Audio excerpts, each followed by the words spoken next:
At the time that we're recording this, school is now just back in session, which means it's time to pick your 7,000 extracurricular activities for your children. Gina Messa is the Cub Master of Pack 34. And Gina, Braeswood Place, we've got some West U.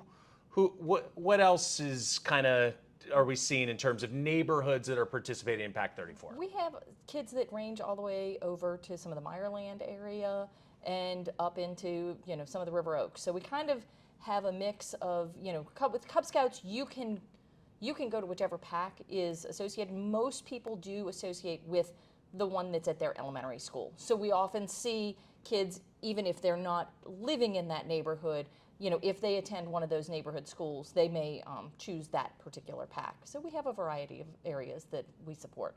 Gina's daughter and my son are in the same den, which means they're in the same grade. They're going to be Weeblo 1s this year. But as I'm thinking about the kids that are in Weeblo 1s, we've got some Mark Twain, we have some St. Mark's. We're actually recording here at St. Mark's because they are our sponsor for Pack 34, and also the sponsor for the Boy Scouts 211? 211 is the boys, and 1211 is the girls. And so the Cubs, the pack that we have we're going to be kinder through 5th graders, and girls and boys. And then at the troop level, which is the older kids, once they get to 5th grade, halfway through, they cross over into the big kids. And they're going to be anywhere from 5th graders up through age 18. And so 211 is the St. Mark's troop for the boys, and 1211 is the St. Mark's troop for the girls. So when we're talking about, because you just mentioned kindergarten, for Cub Scouts, the littlest are the lions, which is kind of funny because I think it's the biggest animal of all the well, maybe bears. It depends on the species, I suppose. But I do think it's interesting because kids, like when I was a kid, when I think about Cub Scout, I actually thought more like 2nd, 3rd grade.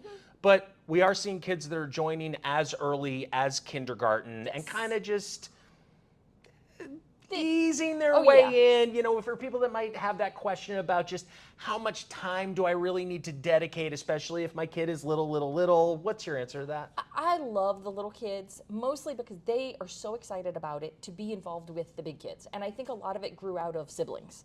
So we already had a lot of the littler ones there with us participating because Cub Scouts is family-based. So you bring, if your 3rd grader is going to a camp out, you're welcome to bring your entire family. So at this point, the little kids were already there participating with us, so let them get their own special little merit badges and things. So that's really what it comes down to. And I've actually seen your family, Gina, of taking everybody. All 3 of your kids have done Scouts. Now your oldest is now 1211. She's actually just transferring into 1211. So and then your son, and then obviously your youngest is in the same den. Now when I say den, can you explain the difference between pack and den? Pack is everybody that's in our group from kinder all the way through 5th. Pack is going to be all of the kids, no matter what grade level they're in. And each den is going to be just a specific grade level. And typically, from our pack, we usually have like 1 den per grade. If you get enough kids coming in, you can split them into multiple dens, mainly by, it's going to be a particular grade still, but it may be, this group wants to meet on Saturdays and that group wants to meet on Sundays, or something more from a convenience factor. It's not necessarily like, a difference of, gender. We actually have girls and boys in both the dens. As our kids are an example of that. So I talked about the commitment for the kindergartners, but let's talk about someone that might be coming to our neighborhood that is interested in Scouts, but they're in 2nd grade, they're in 3rd grade, they're in 4th grade. What does that entail? Because that's going to obviously include, well, I want my kid to also play soccer, and they're doing taekwondo, and they're on swim team, and they're on tennis, and blah, blah, blah, blah. I don't know what we're doing as parents, but that's a digression. What kind of commitment is Cub Scouts, particularly Pack 34? Pack 34, I love our pack that we have so much flexibility. We have people that are there we've got camping like 4 times a year. We've got people that are there for every activity, and that's great. But we also understand that all of our kids are in other things and are involved. So you can play baseball, you can do fall ball, you can do spring ball. We may not see you as much with Scouts if you're practice is the same night as your den meeting or whatever, and that's okay, because we love having any of the kids come and participate to the level that they can. We're going to have activities going on throughout the year. The PAC meetings are once a month, the second Wednesday of the month, usually here at St. Mark's. The den meetings are going to vary. The younger kids are going to be usually about once a month. Yeah. The little bit older you get, you're going to have more activities. And it really is building up to when they get into crossing over, they have weekly meetings. So I know the troops meet on Monday nights. So Monday night, 7:30 to 9 is the big kids. But all of our other dens for our PAC are going to vary based on, probably 1 to 2 times a month. I know ours usually does every other Sunday for the fourth graders. And sometimes it kind of feels like, in terms of like the actual sit down, like we'll do the den meeting at Mark Twain, which is like on a Sunday, but then there's also some other activity because we're going to the museum or we're going out on a boat, or so Right. it's not just necessarily, for lack of a better word, classroom work. No, right? no, I mean, we it's do. like going out and doing stuff. Yeah, we have a lot of go see 'em activities, things that we just want to expose the kids to doing different kinds of activities.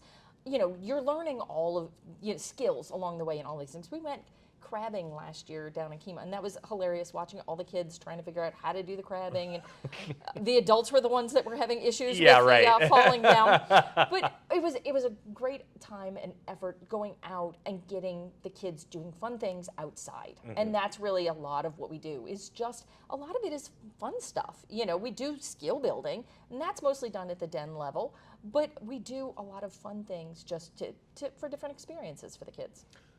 Kids, ask for your parents to watch the rest of this video on their own. Thank you for watching. Kids, what's the parental commitment for Cub Scouts? Yeah, no, it is Thinking of you guys. It is a family organization. We do expect, it's not a drop-off activity at the Cub level, okay? So we want the parents to be involved. We need parents there to help make these things happen. We have different volunteer opportunities for people with different skill sets. Den leaders obviously helping coordinate things, but a lot of it too is, we try to, share the responsibility. So even for our den, we often, I'll help coordinate some of the different activities going on, but then I'll say, okay, who's gonna lead this den meeting? And we'll have different parents that'll set, and the best part about it is, for the den meetings, all of it's written down in a book, and it, it gives you all of the directions. So this is not, complicated trying to figure out what can I do with the kids. Right. It's like, okay, here's a bunch of different activity ideas that you can do. And we're going to do this one and this one. Yeah. Yeah. So it's not, it's from that perspective, it's a great way to engage and get involved with your kid, and being able to be there and participate with them in their learning. And when we're talking about campouts, we do campouts. We love camping, but not all of our families do camp. Yeah. So we do have, although it is a lot of fun. It's a lot of fun. Yeah. But I get it. There are some people that are like, not my jam. Not going to the outdoors, yeah. But we even have some people that'll come up for the day. So they may come meet us out at the state park. It may be an hour and a half away or whatever. They'll come meet us there, spend the day with us, stay for campfire, and then drive home and sleep in their own bed. And that's okay too. Your kid is still getting the ability to be out there and participate in the outdoors. And it's amazing how much time they can be out there without asking for devices. That's my favorite part. Yeah. Is like, okay, I've got you and me both, sister. My kids, it's so nice to be out there and not have somebody begging, can I have the iPad? Can I have the iPad? All weekend long. Right. So.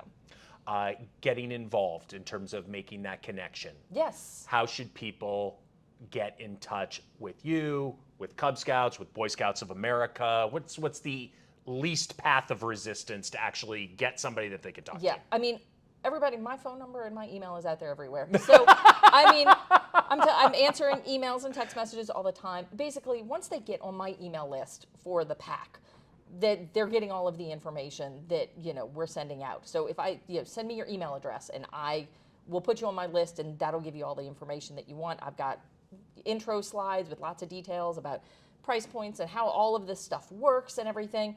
But also, we've got a sign-up meeting coming up on Wednesday, September 6th, and that's going to be at the outdoor classroom at Mark Twain. Okay. So anybody's welcome there. You don't have to be a Twain student, but if you're from St. Mark's or anywhere else and you're interested in PAC 34, you can come out. at, on Wednesday night. We're going to be out there, and that's actually going to be sign-up night. We'll have some basic information, but help you actually do the registration, get you officially registered with the BSA Scouts, and then go ahead and do the little bit of information we need to get you involved as well.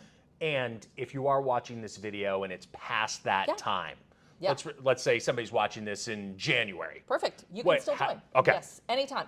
Scouting is a year-round activity, so we don't have a, okay, this is the sign-up period for this year. And if you missed it, too bad. If you missed it, no, you can join anytime. And I mean, sometimes you may have to catch up on a little bit of things if you want to complete your year, but you're welcome to participate to whatever level that you're able, and you can join at any time of the year. So that's perfectly fine as well. So you already saw below when I put Gina's information. That's fine. It was on tape. She said it was okay. It's written all over the school, so it's fine. So for more information, and we'll also put the BSA for Sam Houston Council. That's great. You can connect that way as well if that's there. Gina, thank you so much. Awesome. Thank you so much for having me. Appreciate it. If you need to know more information about the community, particularly about real estate in our neighborhood, you can also contact me this way as well.